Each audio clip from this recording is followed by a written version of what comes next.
나도 따라가오.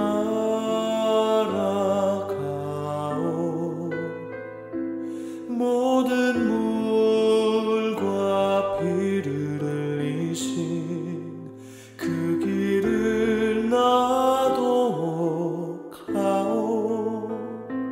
험한 산도 나는 괜찮소. 바다 끝이라도 나는 괜찮소. 죽어가는 저들을 위해 나를 버리길 바라오. 아버지 나를 보내주오. 나는 달려가겠소.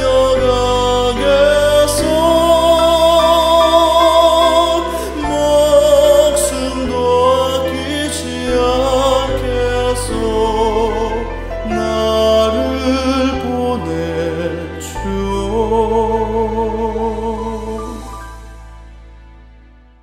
안녕하세요. 이 시간은 또 사도행전 11장 공부하는 시간이죠. 오늘의 제목은 복음이 사마리아에. 이제 복음이 이방 땅으로 나가기 시작하지요. 오늘의 공부할 성경 본문의 말씀은 사도행전 8장 1절부터 40절까지 있는 내용입니다. 여러분 이 성경 전체를 좀 읽으면서 이 공부에 들어오고 계시지요. 시간상 전체를 읽어드리지 못하지만 이 전체의 내용을 다 보는 건 성경을 공부하고 이해하는 데 굉장히 도움이 됩니다. 저는 간추려서 읽어드리도록 할 것입니다. 사울이 그의 죽임당함을 마땅히 여기더라. 그날에 예루살렘에 있는 교회에 큰 핍박이 나서 사도 외에는 다 유대와 사마리아 모든 땅으로 흩어지니라. 경건한 사람들이 스데반을 장사하고 위하여 크게 울더라. 사울이 교회를 잔멸할세 각 집에 들어가 남녀를 끌어다가 옥에 넘기니라.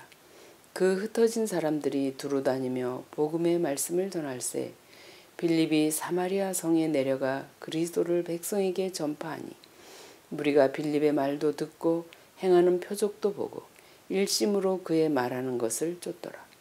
많은 사람에게 붙었던 더러운 귀신들이 크게 소리를 지르며 나가고 또 많은 중풍병자와 안전뱅이가 나으니 그 성에 큰 기쁨이 있더라. 26절 주의 사자가 빌립더러 일러 가로되 일어나서 남으로 향하여 예루살렘에서 가사로 내려가는 길까지 가라 하니 그 길은 광야라. 일어나 가서 보니 에디오피아 사람 곧 에디오피아 여왕 간다게의 모든 국고를 맡은 큰 권세가 있는 내시가 예배하러 예루살렘에 왔다가 돌아가는데 병거를 타고 선지자 이사야의 글을 읽더라. 성령이 빌립더러 이르시되 이 병거로 가까이 나아가라 하시거늘 빌립이 달려가서 선지자 이사야의 글 읽는 것을 듣고 말하되 읽는 것을 깨닫느뇨? 대답하되 지도하는 사람이 없으니 어찌 깨달을 수 있느뇨? 하고 빌립을 청하여 병거에 올라 같이 앉으라 하니라. 읽는 성경 귀절은 이것이니 일러스되 저가 사지로 가는 양과 같이 끌리었고 털 깎는 자 앞에 있는 어린 양의 잠잠함과 같이 그 입을 열지 아니하였도다. 34절 내시가 빌립더러 말하되 청컨대 묻노니 선지자가 이 말한 것이 누구를 가리킴이뇨? 자기를 가리킴이뇨? 타인을 가리킴이뇨? 빌립이 입을 열어 이 글에서 시작하여 예수를 가르쳐 복음을 전하니 길 가다가 물 있는 곳에 이르러 내시가 말하되 보라 물이 있으니 내가 침례를 받음에 무슨 꺼리낌이 있느뇨? 이에 명하여 병거를 머물고 빌립과 내시가 둘 다 물에 내려가 빌립이 침례를 주고 둘이 물에서 올라갈세 주의 영이 빌립을 이끌어 간지라. 내시는 혼연히 길을 가므로 그를 다시 보지 못하니라. 빌립은 아소도에 나타나 여러 성을 지나 다니며 복음을 전하고 가이사랴에 이르니라. 우리가 지난 시간에 10장에서 최초의 그리스도인 순교자인 스데반의 순교에 대해서 우리가 공부했잖아요. 그런데 그 제사장들과 관원들이 스데반을 죽일 때에 뭘 노렸지요? 스데반 하나를 죽임으로써 따라 일어나는 예수님의 제자들의 일을 저지시키기 위해서 그런 일을 했잖아요. 그랬기 때문에 그들은 스데반을 죽인 그 일로 인해서 남아있는 제자들이 겁을 먹고 일을 못하도록 하기 위해서 이제는 그 예루살렘에 있는 그리스도인들을 샅샅이 찾아서 다 잔멸했다 그러죠. 이 일에 누가 앞장을 섰습니까? 사울이 지금 앞장서서 대대적인 잔멸 작업을 지금 하고 있는 것이에요. 그랬기 때문에 사울이 나중에 이제 회개하고 복음을 전하다가 법 앞에 가서 자기가 예수 믿는 사람들을 이렇게 핍박하고 잡아 죽이고 옥에 가두고 이런 일에 내가 앞장서서 열심히 일했던 사람이다. 그런데 내가 이 예수를 만났다. 그리고 내가 이 복음을 지금 전하고 있다. 사도행전 26장에 보면 헤롯 아그리빠 앞에서 이 일을 증언합니다. 그런데 여러분, 이 위기의 때에 니고데모가 나타납니다. 이 니고데모는 예수님이 공생에 나오시는 첫 시작 부분에 성전을 정결하게 하시는 그 자리에 니고데모가 참여하고 있던 지도자였어요. 근데 그때에 성전에 가지고 와서 짐승들을 팔고 돈을 바꿔주면서 이문을 남기고 마치 하나님의 성전이 가축 시장처럼 짐승 우는 소리들이 여기저기서 나고 흥정하는 소리들이 막 떠들썩하고 돈 바꾸는 소리가 쩔렁쩔렁 나고 거룩한 예배해야 할 장소에서 이런 상업거래가 이루어지는 이런 모습을 보면서 그리고 그동안의 유대 지도자들이 이 거룩한 예배를 형식적으로 의식적으로 행하는 이런 것들을 보면서 니고데모는 상당히 마음이 아팠던 사람이에요. 그러나 니고데모가 어떻게 할 수가 없었기 때문에 그 일을 계약하지 못했던 것이지요. 그런데 젊은 청년인 예수가 나타나서 이 모든 것을 다 쫓아내고 깨끗하게 성전 정결 사업을 하시고는 그 병들고 고통당하고 죽어가는 환자들을 고치고 위로하면서 천국 복음을 전파하고 있는 그 자리에서 처음부터 끝까지를 니고데모는 다 지켜봤어요. 그때 제사장들은 무서워서 그냥 다 도망을 갔지만 니고데모는 도망가지 않고 그 광경을 계속 지켜봤지요. 이 광경을 지켜본 니고데모는 너무 속이 시원했을 것입니다. 자신이 하고 싶어도 할 수 없던 그 일을 이 예수가 와서 하고 있단 말이에요. 이 젊은 청년이 하는 그 일에는 하늘의 권세가 있었고 그분의 얼굴에 빛이 있었고 두려움은 찾아볼 수 없는 담대함과 용기를 이 젊은이에게서 받기 때문에 그날 밤에 니고데모는 예수님 계신 곳을 물어서 알아두었다가 찾아가서 개인 면담을 했지 않습니까? 그때의 니고데모는 예수님의 말씀에서 큰 충격을 받았지요. 요한복음 3장 1절부터 사람이 거듭나지 아니하면 하나님 나라에 들어갈 수 없다고 하는 것. 그걸 니고데모를 앉혀놓고 네가 이렇게 훌륭한 지도자고 영적 진리를 추구하는 지도자로서 나에게 찾아왔지만 네 마음이 근본적으로 거듭나서 변화를 입지 않으면 하나님 나라에 들어갈 수 없다고 하는 것. 그걸 지적해 줬어요. 예수님은 구원에 필요한 진리를 전할 때에는 사람의 눈치를 보거나 내가 이런 말을 할 때 상대방이 자존심을 상하게 해서 나와 적대관계가 이루어질 것이라는 이런 두려움을 갖지 않으셨어요. 그 영혼을 살리는 일이라면 예수님은 정확하게 그 죄를 지적하고 답을 주면서 문제를 해결해 주기를 원하셨어요. 실제로 이 니고데모에게 예수님이 이런 말씀을 하시는 것은 니고데모의 영혼에 대한 사랑과 이 지도자가 앞으로 어떤 일을 할 것을 아셨겠지요. 그때의 니고데모가 상당한 충격을 받고 충동적인 반응을 했지만 그는 집에 돌아가서 골머리 구약의 메시아에 대한 예언서를 연구했다 그랬어요. 그가 정말 우리가 기다리던 메시아인지를 확인하기 위해서 성경을 연구하고 그분의 뒤를 따르면서 그분이 행하시는 일들을 3년 동안 지켜봤어요. 그리고 어디까지 따라왔냐 하면 십자가에 못 박혀 돌아가시는 그 자리에까지 예수님을 따라왔던 지도자였어요. 니고데모는 공공연하게 자신의 신앙을 드러내지는 않았지만 예수님을 보통 사람으로 보지는 않았던 것이에요. 그렇기 때문에 끊임없이 예수님을 뒤따랐던 것이에요. 그런데 니고데모는 십자가상에서 숨을 거두시는 그 예수님을 처음부터 끝까지를 다 지켜봤잖아요. 그리고 사내들인에서 예수님이 마지막 신문을 받으실 때에 아리마대 요셉과 니고데모는 거기에 부름을 받지 못했어요. 이들이 없을 때 몰래 새벽에 일찍이 몇몇 사람 불러다가 이 일을 처리해 버렸거든요. 그런데 이 소식을 듣고 이제 와보니까 이런 엄청난 일들이 벌어져 있잖아요.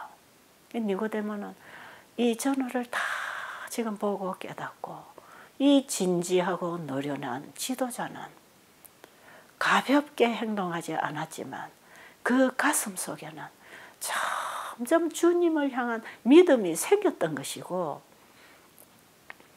마지막 주님이 숨을 거두시는 그 자리에서 그가 세상의 구주라는 사실을 확실하게 믿었어요. 그때의 그 믿음을 통해서 니고데모의 마음에 예수님의 사랑과 구원의 복음이 임했다 이 말이에요. 그래서 이때에 비로소 니고데모는 자신의 신앙을 드러내기 시작합니다. 그때 예수님의 시체를 장사 지내야 되는데 이 제자들이 두려워서 선뜻 나타날 수도 없고 암담한 심정으로 슬퍼하고 있을 때에 그때에 니고데모와 아리마대 요셉이 나타나서 장례 치르는 이 일을 도와줬기 때문에 제자들이 용기를 내서 그 일을 함께 하면서 예수님을 아리마대 요셉이 준비해둔 새 무덤에 장사 지냈잖아요.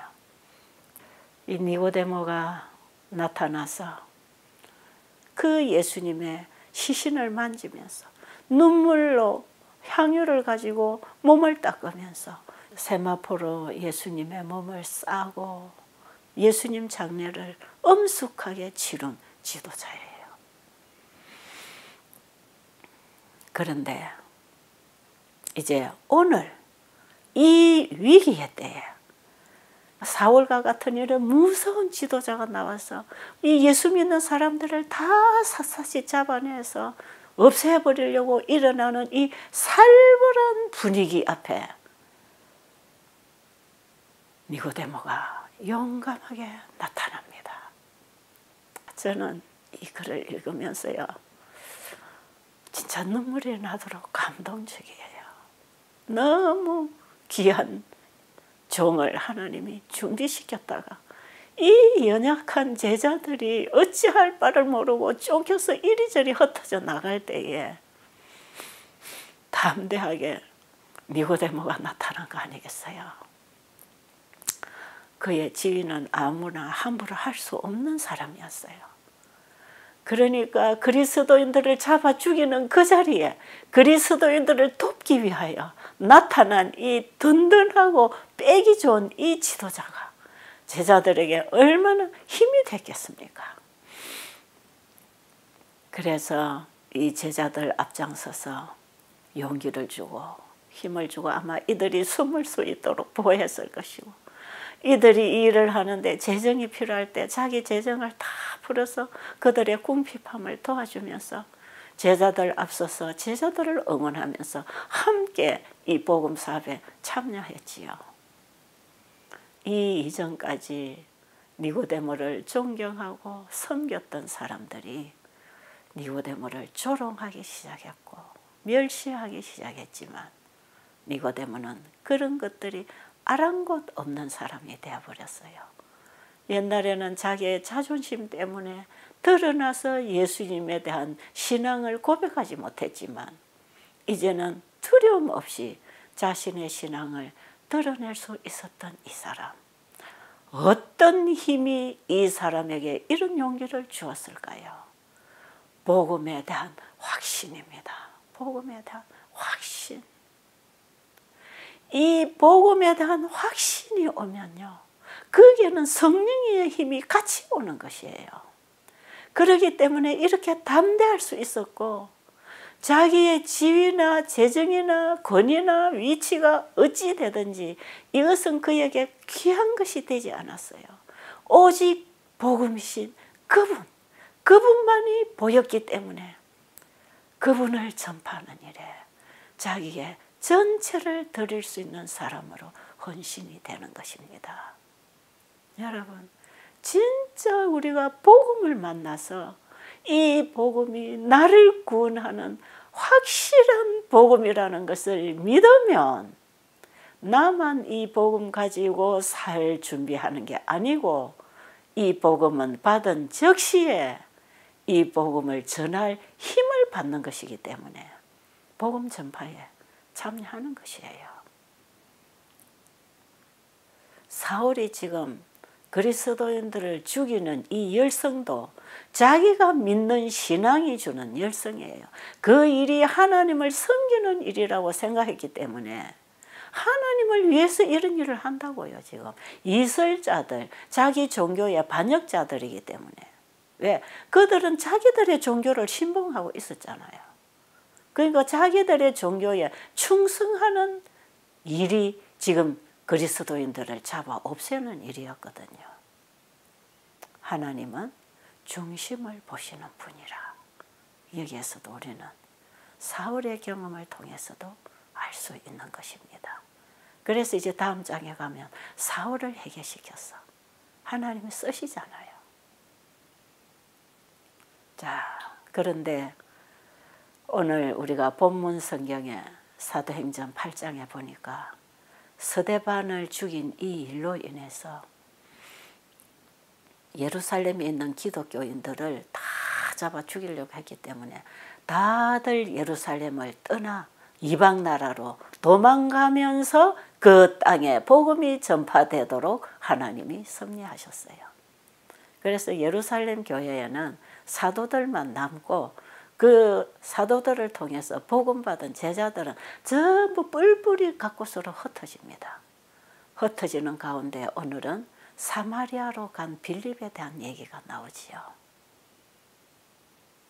그런데 이런 스데반을 죽이고 그리스도인들에게 핍박을 하는 이런 일이 없었더라면 이 제자들은 계속 예루살렘에 머물러서 지금까지 했던 그 일을 그 장소에서 해서 아마 예루살렘 교회를 크게 키웠을지도 모릅니다.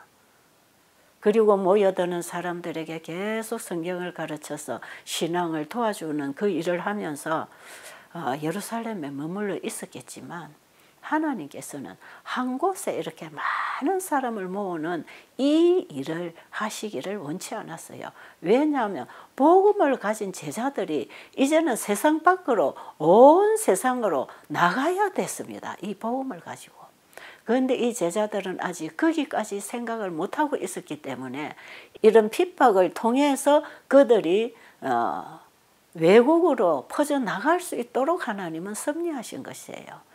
그러니까 항상 사탄은 하나님의 일을 방해하기 위해서 문제를 만들어내는데 그 문제로 인하여 하나님께서는 오히려 더 하나님의 일을 하는 일에 유리하도록 상황을 바꾸어 주시는 분이라.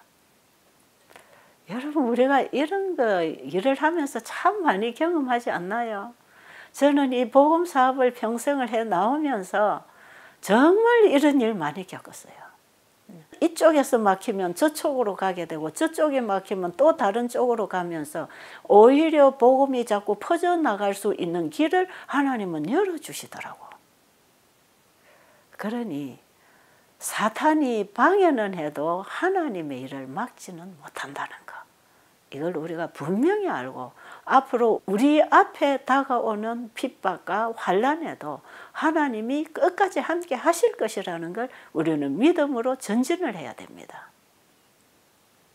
예수님께서는 천국 복음이 모든 민족에게 전거되기 위하여 전파되리니 그제야 끝이 오리라고 하는 말씀을 제자들에게 주셨을 때 이 천국 복음은 온 세상에 퍼져나가야 되잖아요. 그런데 이 일에 헌신한 사람들은 대부분 평신도들입니다. 별 아는 것 없고 가진 것 없고 사람들이 볼 때에 비천하게 보여지는 그런 사람들이 복음을 먼저 받아들였어요.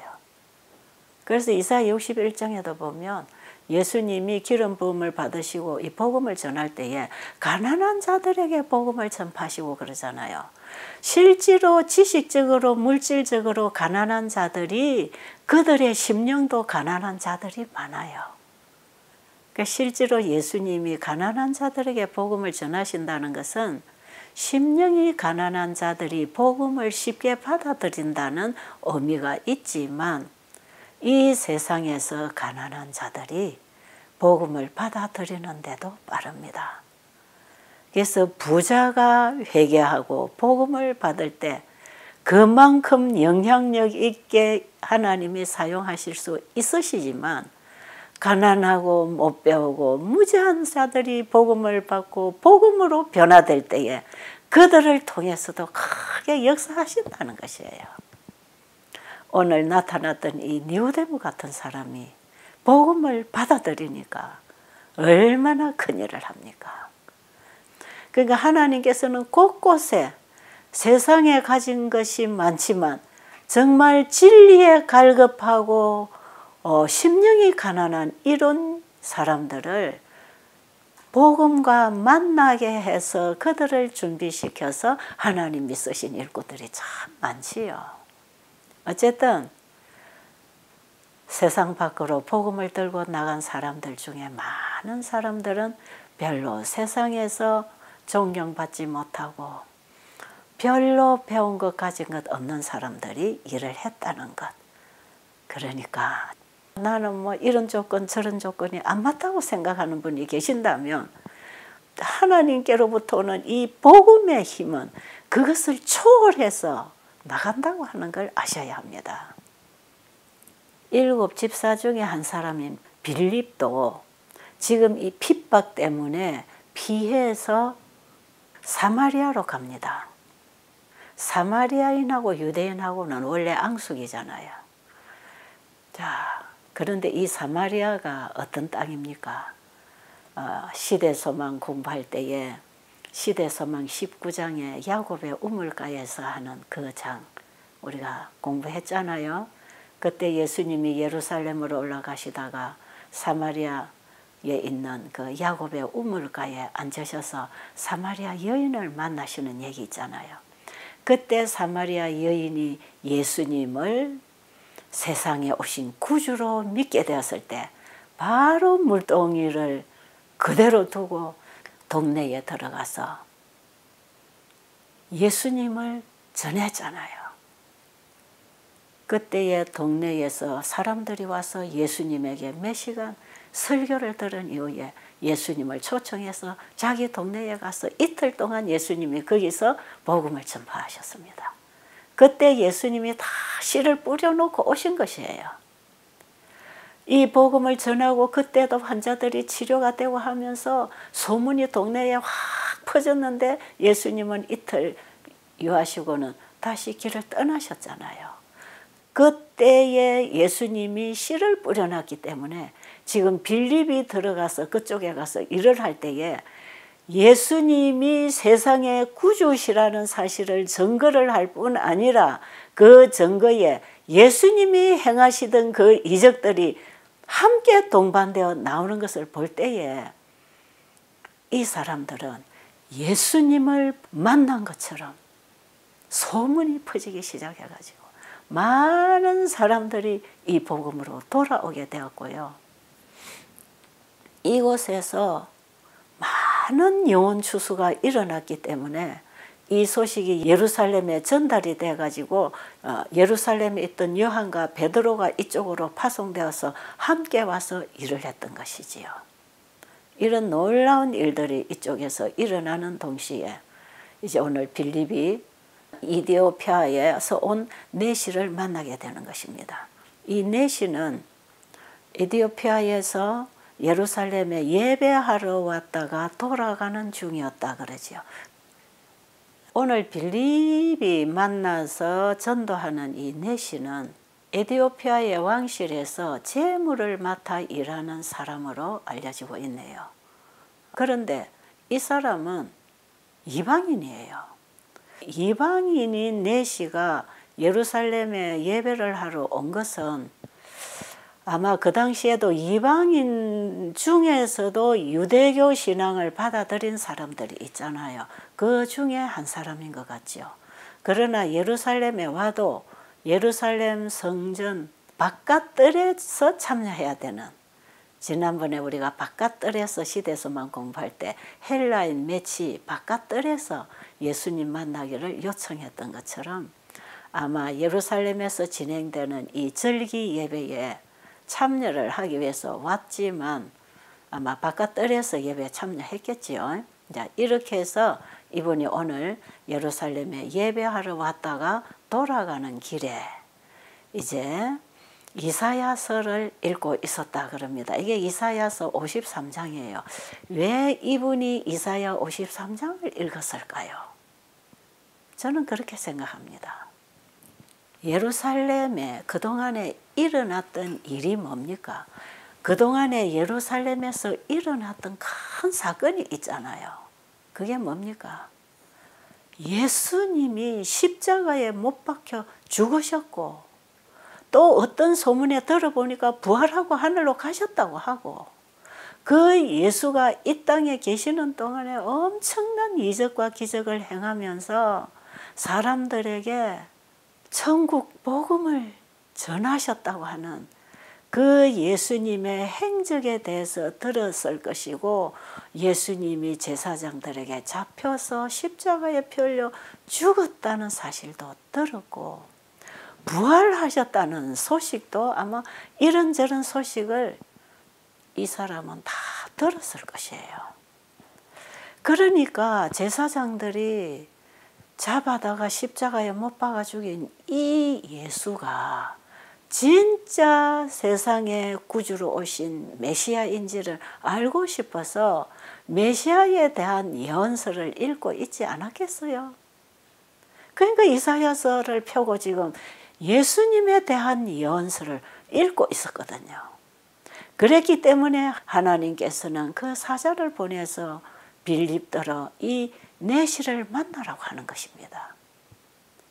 그래서 빌립이 가보니까 병거에 앉아서 성경을 읽고 있는데 지금 읽고 있는 그 내용을 깨닫느냐고 물어봤을 때 가르쳐주는 사람이 없어서 깨닫지 못하고 있다 그랬어요. 그러면서 마차에 올라와서 이 말씀의 의미를 좀 가르쳐 주기를 원했어요. 그때 빌립이 그 예수님에 관해서 얼마나 적나라하게 설명을 했겠습니까? 구약의 선지자들이 예언한 그분이 이 땅에 오셔서 이렇게 일을 하셨다. 근데 제사장들이 잡아서 이렇게 죽였다. 근데 이분이 다시 3일 만에 부활하셨다. 그리고 하늘로 승천하셨다.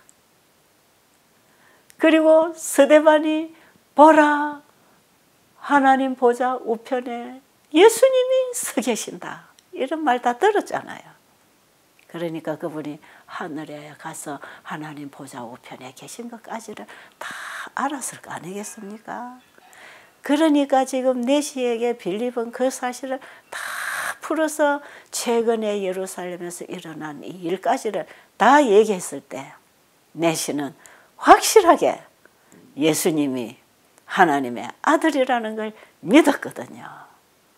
그러니까 내시가 나에게도 침례를 달라고 했을 때 빌립이 뭐라 그랬죠?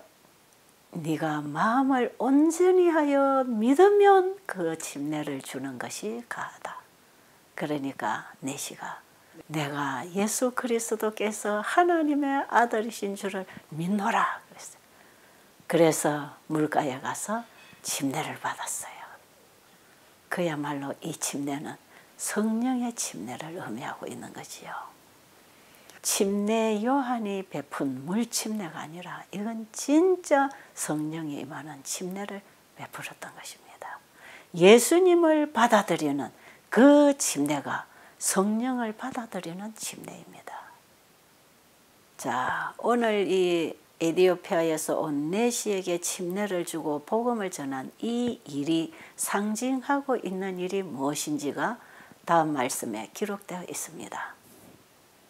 이 에디오피아 사람은 빌립과 같은 선교사들 곧 하나님의 음성을 듣고 하나님께서 그들을 보내시는 곳으로 가는 사람들에게 가르침을 받아야 할 많은 계급의 사람들을 대표한다. 성경을 읽지만 그 참된 의미를 깨닫지 못하는 사람들이 많이 있다. 세계 도처에서 남녀들은 하늘을 동경하면서 바라보고 있다. 빛과 은혜와 성령을 갈구하는 영혼들의 기도와 눈물과 탐구가 하늘로 올라가고 있다. 많은 사람들은 다만 거두어들임을 받기를 기다리면서 하늘나라 경계선에 있다. 사도행적 108, 109. 복음을 가지고 복음을 전하기 위하여 나가는 사람들은 오늘 빌립이 이 내시를 만난 이런 만남을 위하여 준비된 영혼들이 많이 있다는 것을 알아야 된다는 것입니다. 지금도 각 곳에서 이 복음을 받지 못하고 죽어가는 사람들이 얼마나 많이 있습니까? 제가 어떤 때는 집에 이렇게 시간이 있어서 조용하게 하루 이틀 쉬는 시간이 있으면 어떤 생각이 자꾸 드냐면 지금 이 시간에도 이 복음을 사모하다가 복음을 전해주는 사람이 없어서 죽어가는 사람들이 많이 있을 텐데 내 주변에 혹시 내 교회 안에 내가 전해야 할 이 기별을 기다리고 있는 사람들이 있지 않을까. 이런 생각할 때 상당히 마음에 부담을 느껴요. 그래서 저는 사실 제가 할 수 있는 최선의 방법은 이제 이 인터넷을 통해서 온 세상에 이 복음을 전파하는 일밖에 내가 더 이상 현장에 뛸 수 없는 이런 상황에서 제가 할 수 있는 최선을 하고 있는 것이에요. 저는 이 온라인 방송을 하면서도 세상 곳곳에서 이 한국 언어를 듣고 이 복음을 만날 수 있는 영혼들이 있을 거라고 생각하는 거지요. 여러분들이 이 복음을 듣고 정말 여러분의 가슴이 뜨겁다면 여러분들이 바로 전도자가 되십시오. 예수님을 만난 이 영원한 복음을 가진 자는 영원한 복음을 전하는 사람이 동시에 되는 것이에요. 우리가 이 복음을 전하는 일을 뒤로 두고 세상 일이나 내 인생을 행복하고 즐겁게 부유하게 하기 위하여 세상 일을 추구하고 돈 버는 일에 열심히 일을 하고 있다면 여러분 속에는 이 복음이 없는 것이에요. 복음이 내 속에 들어오면 그대로 튀어나갑니다. 그리스도의 사랑이 내 안에 역사하면 그 사랑에 강건되어서 그 사랑을 전하지 않고는 견딜 수가 없어요. 우리가 이웃을 내 몸처럼 사랑한다는 게 뭡니까? 죽어가는 영혼들에게 이 생명의 기별을 전해주는 봉사를 하는 거 아닙니까? 이 일을 할 때에 하나님께서는 우리에게 필요한 모든 재정과 힘과 지혜와 지식까지 주십니다. 내 걸 가지고 나가는 게 아니고 그분이 주신 걸 받아서 나가서 전하는 것이기 때문에 현재 나에게 없는 거 생각하지 말고 하나님이 우리에게 무한히 부어주시는 이 은혜와 진리의 말씀을 여러분이 받으면 그 말씀을 나눠주기 위하여 움직일 때 거기에 필요한 모든 것이 채워진다는 거, 이거 여러분이 일을 하면서 경험하게 되시기 바랍니다. 이것은요, 하나님의 말씀을 받고 순종하는 일을 하는 자들이 경험할 수 있는 약속이고 허락이에요. 그러니까 오늘도 여러분, 나는 아니야, 나는 이런 일을 못해, 나는 아직 몰라, 그렇게 나는 하지 마시고 그분을 향해서 마음을 열고 눈을 열고 그분의 말씀에서 빛을 받고 진리의 깨달음을 받고 깨달은 그 말씀을 혼자 간직하지 말고 전하란 말이에요. 못 나가면 전화라도 걸어서 복음을 전하세요.